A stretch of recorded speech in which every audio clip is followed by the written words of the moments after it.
I am playing Thor today, everybody's favorite Thor. I think probably most of you know what Thor does at this point, but just for the potential new watcher, new viewer, Thor has a hand size of 5 in Alter Ego mode. He's Odin's son in Alter Ego mode, and then he's got 14 hit points, recovers 4. His action is search your deck and discard pile for Mjolnir, upgrade and add it to your hand, and then shuffle your deck. And this is done a limit once per round, so it's not quite as good as the caps. Search after you've drawn your hand, put it in, but it's still pretty decent. His stats are 1, 2, 2 on this side, and his heroic action is a response, not an action. After you engage a minion, draw 2 cards. So hand size goes down to 4, but you hope to be engaging minions to bring your hand back up to 6. And his kit a very powerful ability. Yeah, his kit allows for it. So I'm not going to go into the kit too much, just because again, I think you can probably find kits pretty easily out there in the world. You can dig into their kits, and I think that's something that also is part of the exploration of the heroes is their kits. So I'm going to separate the kit cards out here really fast, and then I'll go through kind of in a similar way. I'm going to go through by cost structure, but that's really about it. So I've got the standard 3 double resource, genius energy, strength. Nothing really super unusual about that. We so far haven't found a deck, or at least I haven't found a deck where I don't want the double resource cards in. In the combo deck, I'm only playing 2 of them. Oh wow, okay, cool. Yeah. The combo deck has not performed. Like, it performed perfectly in regular mode, but not in heroic, so I'm not sure that it'll be worth, but the 0 slot for this, we're playing leadership with Thor today, which is, I know, not a standard, but again, through randomizer I got leadership. So I've got 2 of Make the Call. Seems good to be able to pull allies back out of the bin with Make the Call. I was really wanting to fit a 3rd one, but I just started running out of room in the deck, and I didn't want to be at 41 cards again. I mean, everybody makes fun of me for being a scrub at 41. So yep. I decided in this case to just run 2 of Make the Call. I think the game's not long enough where 3 matter. So to me, I'm not getting Ultroned, so I'm not likely to lose them in this matchup. And so it just makes sense. I do run 3 strength in numbers because this has just got to be one of the best leadership cards in the game, in my opinion. One of the best cards in the game. Yeah, because, I mean, anytime you can have 3 or 4 allies on the field and just draw that many by exhausting them, that just gives you a lot of setup capability for your hero. So I'm very pleased with running 3 strength in numbers.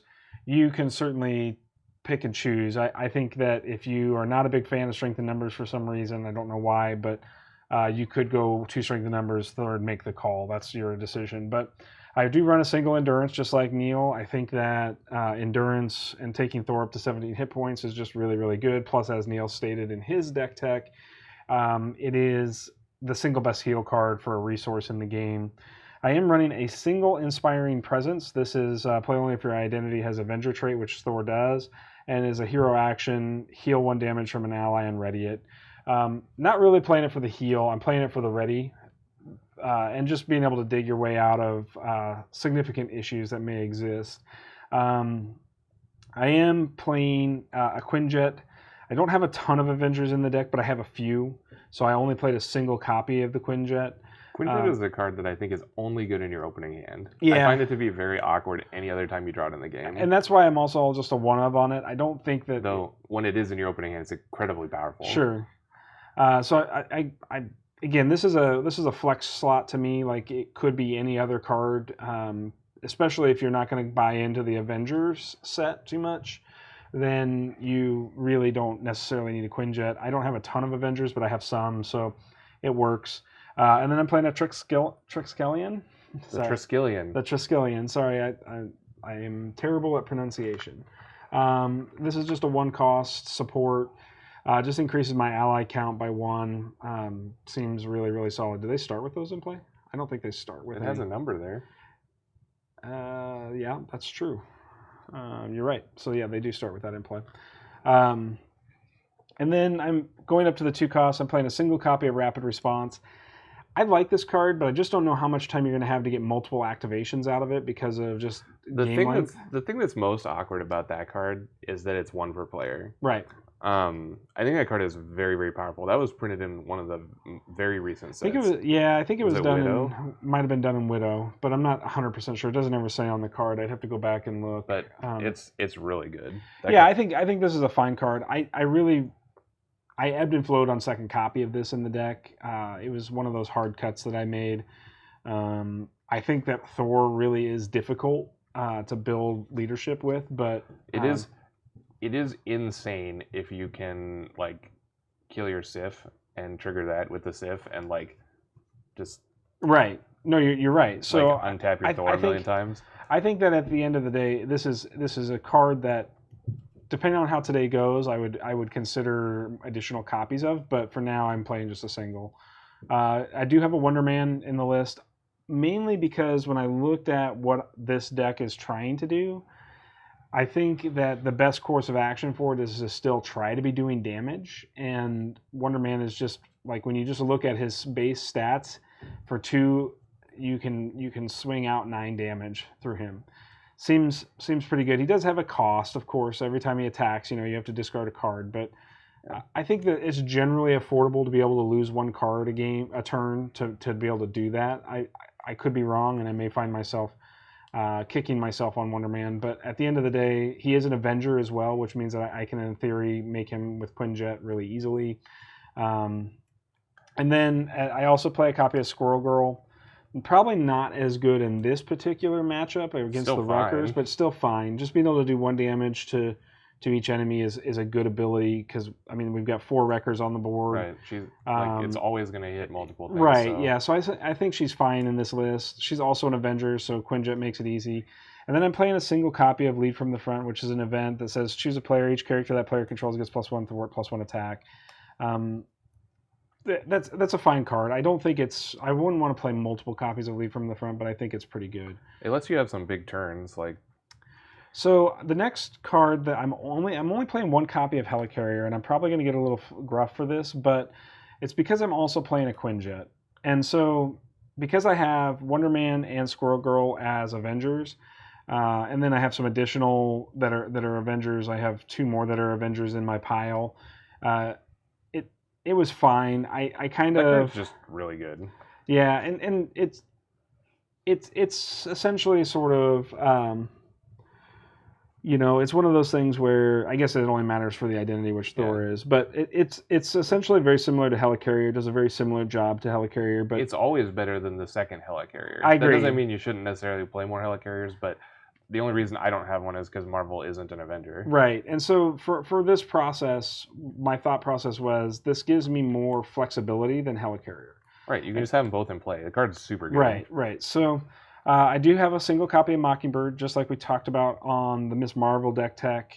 She's just really strong and just has a lot of situational opportunity. So I think she's just fine, and she makes a really good tank if you're facing down a big attacker too, right? Like, because you really only care about her come into play ability. The rest of her stats are just meh for 3, but.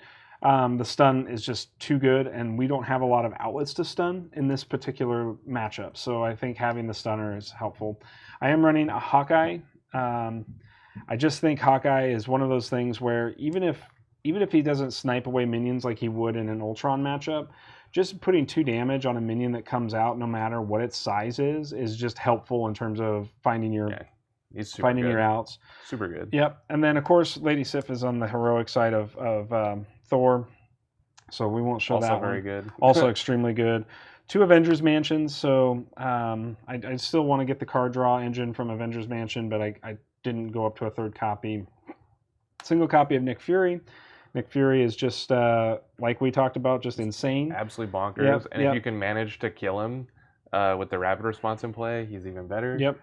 And then I was looking at Vision, and I think Vision is a card that I wanted to try. I'm not necessarily taking advantage of Vision and some of the other things where, like, I could have played the cards from Leadership that allowed me to tap Vision and add damage to Thor and then get untaps with Thor. But I still think he's plenty good at being able to attack for 4. So I just looked at raw attack to damage, consequential damage, and in theory, Vision is capable of getting me to a position he's a lot like Wonder Man, where like